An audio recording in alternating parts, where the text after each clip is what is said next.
नमस्कार दोस्तों, आज के हमारे इस वीडियो में हम आपके लिए पितृ पक्ष की बहुत सुंदर कहानी लेकर आए हैं। एक समय की बात है, दो भाई बहन थे।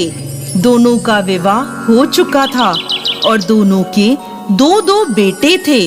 बहन विधवा हो चुकी थी और अपने भाई के घर में रहती थी। इस बात से उसकी भाभी बहुत नाराज रहती थी। ऐसे ही पितृपक्ष आया तो वह बोला, मैं पितरों के तर्पण और पिंडदान के लिए गंगा जी जा रहा हूँ। ऐसा कहकर वो गंगा जी के लिए चला गया। भाई के जाते ही भाभी ने बाहर खेत में ननद और उसके बच्चों के लिए झोपड़ी डलवा दी। अपने बच्चों के साथ वो झोपड़ी में रहने लगी। सुबह शाम भाई के घर जाकर घर का सारा काम कर आती थी। बदले में भाभी बचा कुचा उसे खाने को दे देती थी। जब भी वो भाभी के घर से आती तो आटा छानने वाला कपड़ा अपने साथ ले आती थी।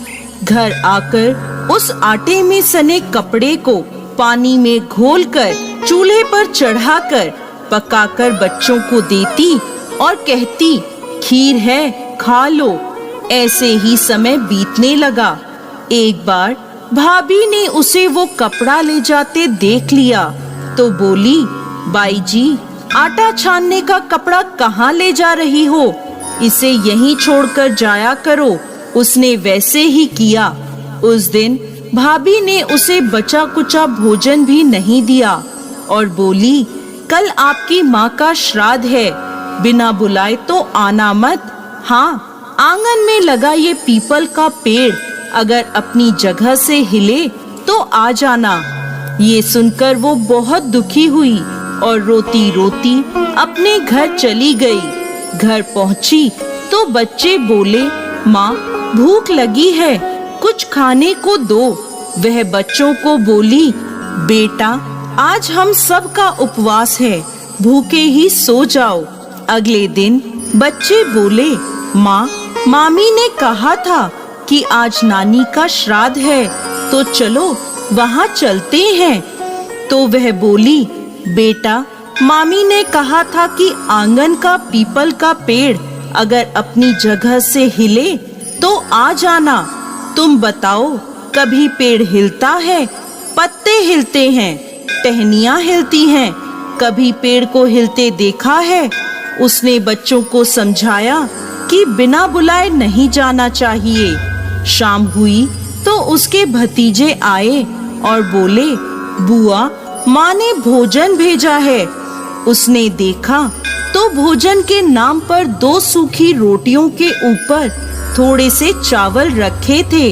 यह देखकर उसे बहुत क्रोध आया और अपने बच्चों से बोली, इसे झोपड़ी के ऊपर फेंक दो। और वो भूखे ही अपने बच्चों को लेकर सो गई। सारी रात गंगा माँ को याद करती रही और बोली, हे माँ गंगा, मेरे भाई की रक्षा करना, वो हमारी रक्षा करेगा। अगले दिन भाभी आई और बोली, बाई जी, कल तुम्हारे पिता का श्राद्ध है, बिना बुलाए आना मत, लेकिन आंगन का पीपल का पेड़ हिले तो आ जाना। अगले दिन भी वो भाभी के घर भोजन के लिए नहीं गई। शाम को फिर उसके भतीजे आए और 2 सूखी रोटियां चावल के साथ दे गए। उसने फिर वह रोटी और चावल झोपड़ी के ऊपर फिकवा दिए और भूखी ही बच्चों को लेकर सो गई और सारी रात रोती रही, माँ गंगा से प्रार्थना करती रही। इसी तरह पितृपक्ष के 16 दिन बीत गए और उसका भाई वापस आया तो उसने देखा उसके घर के आंगन में कीचड़ ही कीचड़ भरा है। वो अपनी पत्नी से पूछने लगा, ये कैसा कीचड़ है? मेरी बहन और भांजे कहाँ हैं? तो उसकी पत्नी बोली, श्राद्ध के पूरे 16 दिनों तक मैंने तुम्हारी बहन और भांजों के पैर कच्चे दूध से धोए हैं, इसलिए यहाँ कीचड़ हो रहा है। तुम्हारे पीछे से मैंने उनकी खूब सेवा करी, खीर पूड़ी खिलाई, फिर भी वो मुझसे नाराज होकर खेत में झोपड़ी डालकर रह रही हैं। भाई खेत पर पहुंचा तो वह देखता है कि वहां कोई झोपड़ी नहीं थी, वहां एक आलीशान महल बना हुआ था, जिसके आंगन में उसके भतीजे खेल रहे थे। उसने जाकर अपनी बहन से कहा, बहन, ये सब क्या है? तब उसने अपने भाई को सारी बात बताई और बोली, भाई, जो तेरे आंगन में कीचड़ है वो कच्चे दूध से नहीं बल्कि भाभी के व्यवहार से, जो मैं दिन रात रोती थी, उन आंसुओं का कीचड़ है। माता पिता के श्राद्ध पर भाभी ने कहा, पीपल का पेड़ हिले तो आ जाना, बिना बुलाए मत आना। पीपल का पेड़ हिला नहीं तो हम गए नहीं। और शाम को उन्होंने 2 रोटी और चावल भिजवाए, जिसे गुस्से में मैंने झोपड़ी के ऊपर फेंक दिया।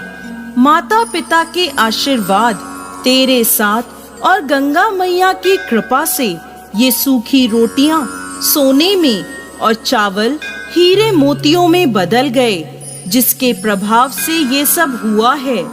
भाई ने अपनी बहन से अपनी पत्नी की गलती की माफी मांगी और घर चलने को कहा। तब बहन बोली, भाई, गंगा मैया ने तेरी रक्षा करी, तू हमारी रक्षा करेगा, लेकिन अब हम यहीं रहेंगे। ये सुनकर भाई ने अपने माता पिता को याद किया और बोला, मेरे पितरों, जैसे मेरी बहन और भांजों की रक्षा करी, उनके दुख काटे, वैसे सबके काटना, सबकी रक्षा करना। कहानी को कहने वाले, सुनने वाले और हुंकार भरने वाले सब पर कृपा करना। कैसी लगी आपको आज की हमारी ये कहानी?